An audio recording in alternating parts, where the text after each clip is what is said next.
Alors, il y a quelque chose que je voudrais dire. C'est que la situation n'est pas inconnue de nos dirigeants. Nous avons un de nos nouveaux adhérents, qui est un fonctionnaire haut placé à la Banque Centrale Européenne, qui a adhéré à l'UPR. Dieu sait s'il sait de l'intérieur ce qui s'y passe. Alors il paraît que c'est la panique, évidemment, en ce moment. Mais tout ceci pouvait être facilement prévisible. Tout ceci, nous avons des dirigeants qui pouvaient savoir que l'euro n'était pas viable.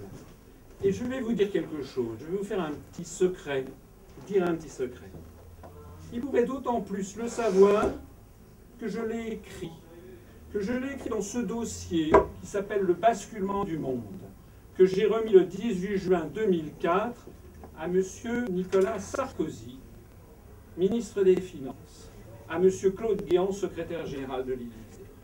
Et dans ce gros dossier, qui fait que vous pouvez voir qu'il est particulièrement détaillé, que j'avais fait personnellement, dans la conclusion, je vais vous faire grâce des 120 pages de ce dossier, et dans la conclusion qui était la seule qui pouvait être lue, il ne fait guère de doute que le système économique et financier mondial actuel devra tôt ou tard faire l'objet d'un profond réexamen, voire d'une totale remise à plat, car les dérèglements de l'économie américaine sont trop importants pour pouvoir continuer sur leur lancée.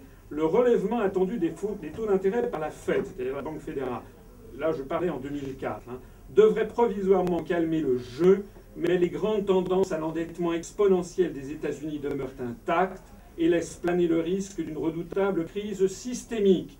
Des crises financières ou économiques comparables à celles d'Amérique latine ou d'Asie peuvent en outre réapparaître, surtout si les déficits américains restent non maîtrisés.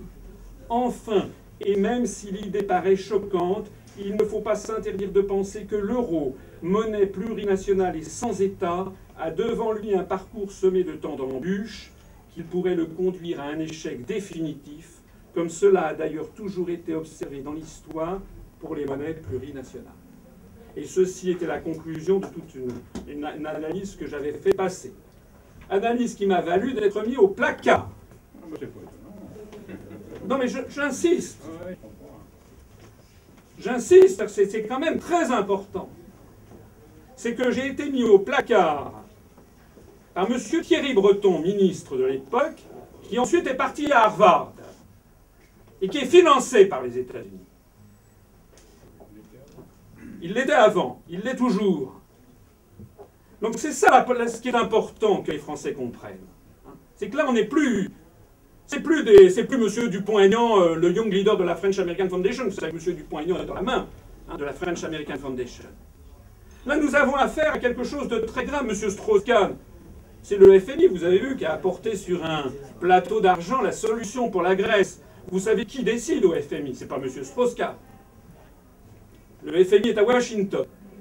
Les États-Unis ont 16,79% du capital. Aucune décision ne peut être prise par le FMI sans que ce soit les Américains qui soient derrière. Nous sommes donc pieds et poings liés par un empire qui est en train de nous détruire.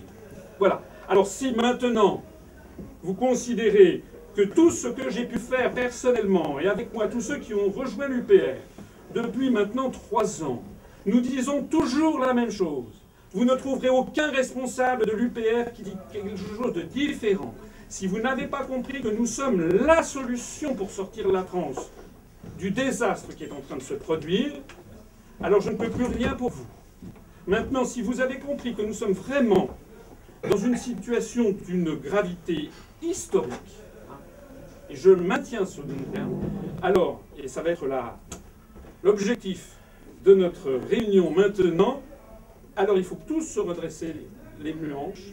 Il faut non seulement que vous adhériez, on a actuellement beaucoup d'adhésions qui arrivent, j'en suis très heureux, avec un peu d'argent, je vous ai dit l'argent malheureusement est le nerf de la guerre, mais il faut aussi que l'on puisse avoir des bras pour distribuer les tracts que l'on va publier, avoir une structuration de notre mouvement politique, il faut qu'on ait des délégués départementaux, et je terminerai là-dessus en vous disant que non seulement je ferai une réunion publique dans la région parisienne le 18 juin, évidemment, ça tombe bien, pour expliquer comment nous allons sortir de l'euro, et également une grande réunion, ça sera une grande réunion où là j'espère que nous aurons le plus grand nombre possible de gens qui viendront de l'ensemble de la région parisienne et si possible de France entière, que nous tiendrons au mois d'octobre pour annoncer notre programme pour 2012. Merci beaucoup.